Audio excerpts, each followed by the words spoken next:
The morphine hadn't kicked in yet. I remember the sterile light, how it buzzed overhead like an insect trapped in glass. My fingers were trembling, not from fear, never fear, but from restraint. I pressed the phone to my ear, the 4-line tugging like a leash. It rang 3 times. She answered with noise behind her laughter. Music clinking silverware. I told her, flat voice. They think my appendix burst. I'm being prepped for emergency surgery. A pause. Then her voice, too light.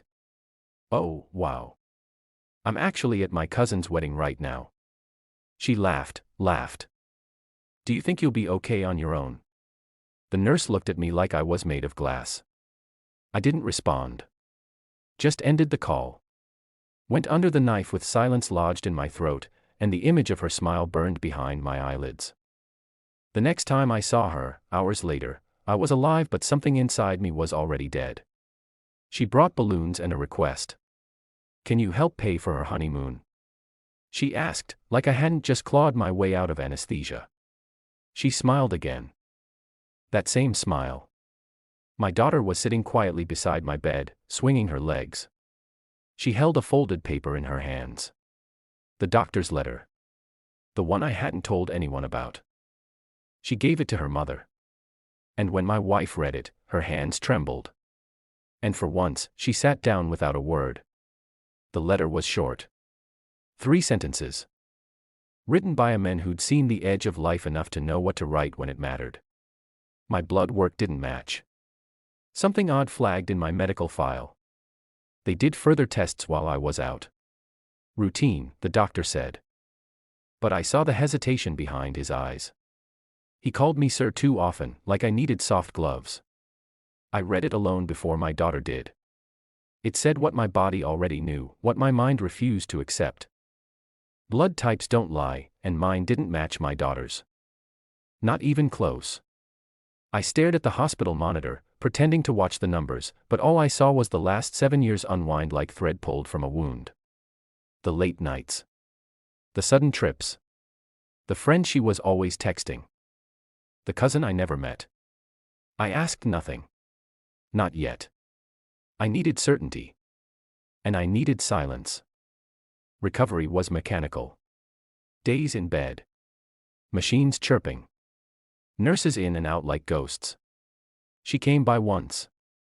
Maybe twice. Always busy.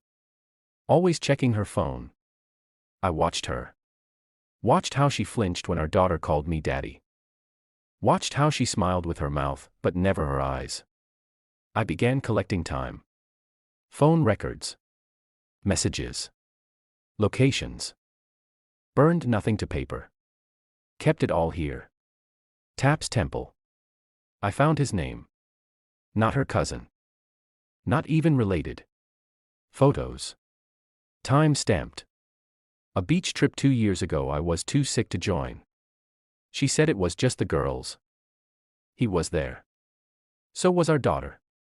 She looked happier in those pictures than I had seen her in months. There was one photo, one I stared at longer than I should have. The girl was holding his hand, calling someone else daddy. I took a DNA test quietly. Mail in. Discreet. I mailed it while she was out, shopping for a dress for another wedding. 2 weeks.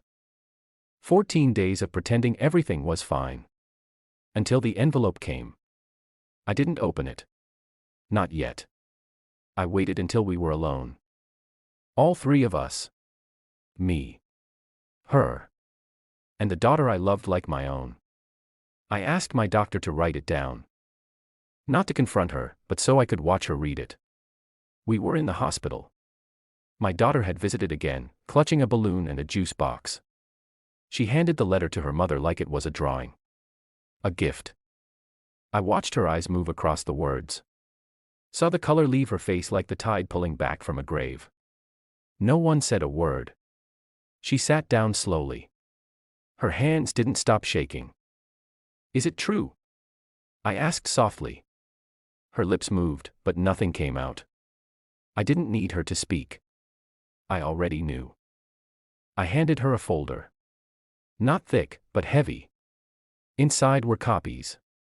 Phone records, photos, flight receipts, DNA results, all marked, all timed, all true. 7 years, I said. I didn't raise my voice. Didn't curse. Didn't cry. 7 years you let me believe she was mine. She opened the folder, then closed it. Her face was blank, like she'd fallen out of herself. I stood slowly, the 4 trailing behind me. I'm not paying for the honeymoon, I said. She looked up. Please. But it was too late for please. I've already called him, I added. She froze. He's getting a copy too. You should probably tell him before he reads it from me. She opened her mouth again, but no sound came. You lied to both of us. She looked down at the letter again. Like it might change if she read it enough times, but some truths don't bend. Some letters burn cold.